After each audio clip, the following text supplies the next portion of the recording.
No alertness, no neuroplasticity. However, alertness alone is not sufficient. As we would say, it's necessary, but not sufficient for neuroplasticity. They will tell people that they're going to do something and create some accountability. They'll do it out of love. They'll decide that they're going to run a marathon or learn a language or something because of somebody they love, or they want to devote it to somebody. And your brain does not distinguish between doing things out of love or hate, anger or fear.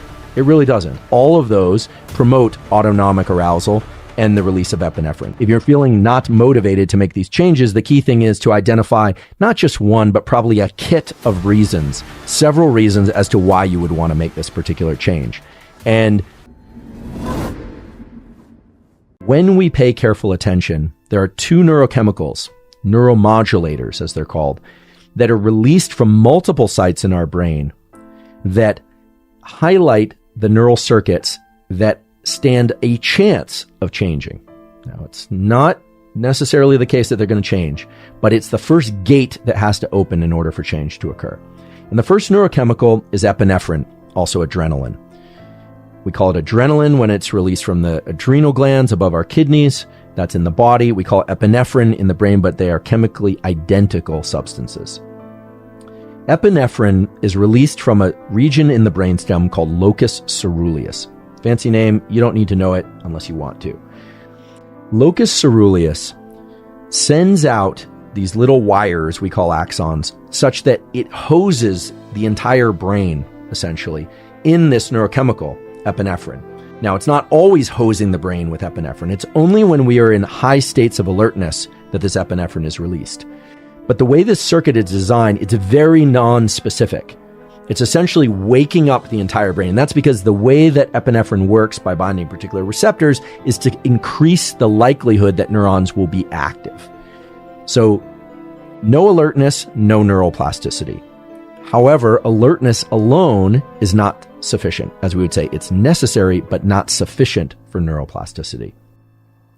We know this is true also from the work of Huberman and Wiesel, where they looked at brain plasticity in response to certain experiences in subjects that were either awake or asleep.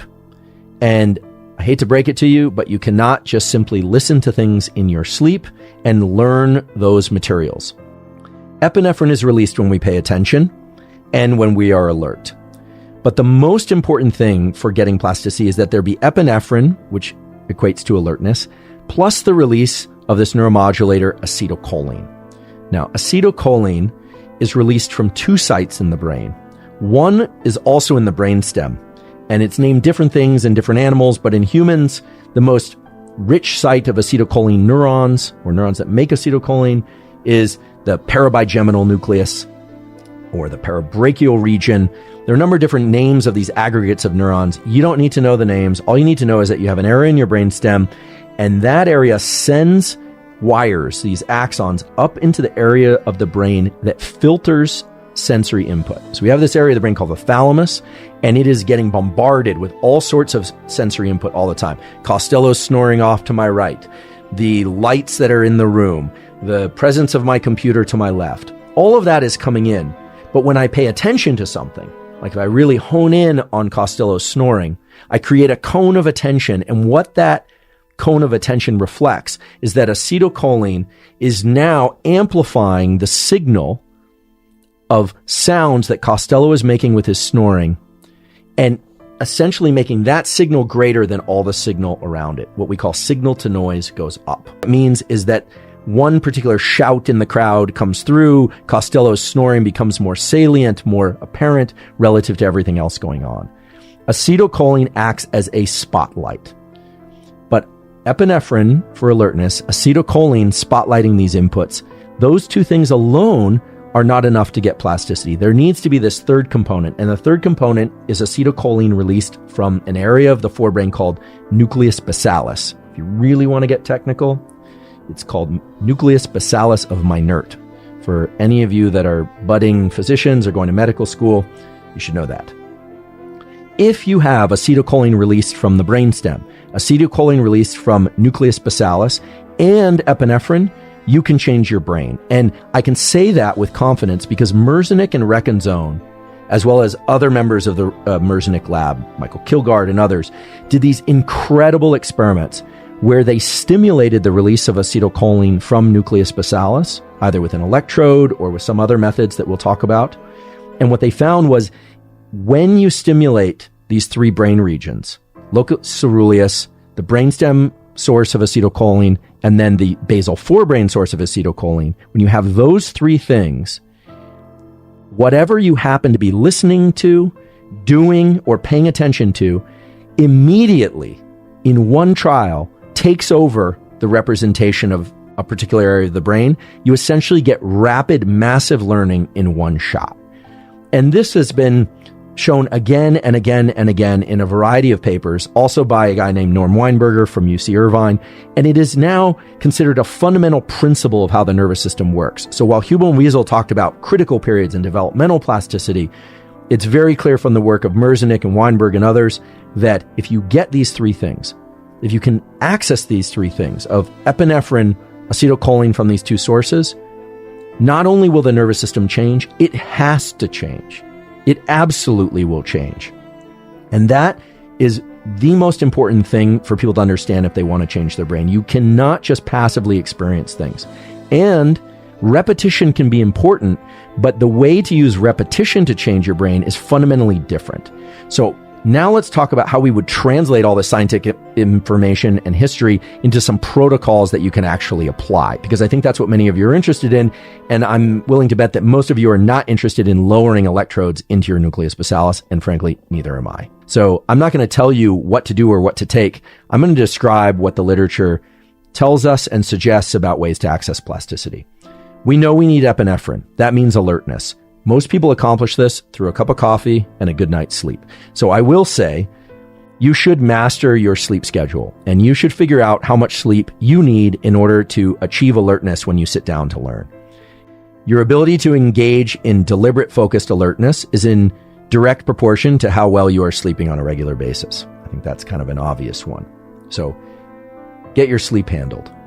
But once that's in place, the question then is, how do I access this alertness? Well, there are a number of ways. Some people use some pretty elaborate psychological gymnastics. They will tell people that they're going to do something and create some accountability. That could be really good. Or they'll post a picture of themselves online and they'll commit to learning a certain amount, losing a certain amount of weight or something like this. So they can use either shame-based practices to potentially embarrass themselves if they don't follow through. They'll write checks to organizations that they hate and insist that they'll cash them if they don't actually follow through. Or they'll do it out of love. They'll decide that they're going to run a marathon or learn a language or something because of somebody they love, or they want to devote it to somebody. The truth is that from the standpoint of epinephrine and getting alert and activated, it doesn't really matter. Epinephrine is a chemical, and your brain does not distinguish between doing things out of love or hate, anger or fear. It really doesn't. All of those promote autonomic arousal and the release of epinephrine. So I think for most people, if you're feeling not motivated to make these changes, the key thing is to identify not just one, but probably a kit of reasons, several reasons as to why you would want to make this particular change. And being drawn toward a particular goal that you're excited about can be one. Also, being motivated to not be completely afraid, ashamed, or humiliated for not following through on a goal is another. Just want to briefly mention one little aside there, because I've got a friend who's a physician. He's a cardiologist who has a really interesting theory. This is just theory, but I think it will resonate with a lot of people, which is that you've all heard of this molecule dopamine that gives us this sense of reward when we accomplish something. Well, we also want to be able to access dopamine while we're working towards things, enjoy the process, as they say, because it has all sorts of positive effects. It gives us energy, etc. But my friend, what he says is, there's many instances where someone will come to him and say, you know what, I'm going to write a book. And he says, oh, that's great. I'm sure the book's going to be terrific and you really should write a book. And then they never go do it. And his theory is, if you get so much dopamine from the reward of people saying, oh yeah, you're absolutely going to be able to do that, you might not actually go after the reward of the accomplishment itself. So beware these positive reinforcements also. So I suggest that everyone ask themselves, what is it that I want to accomplish?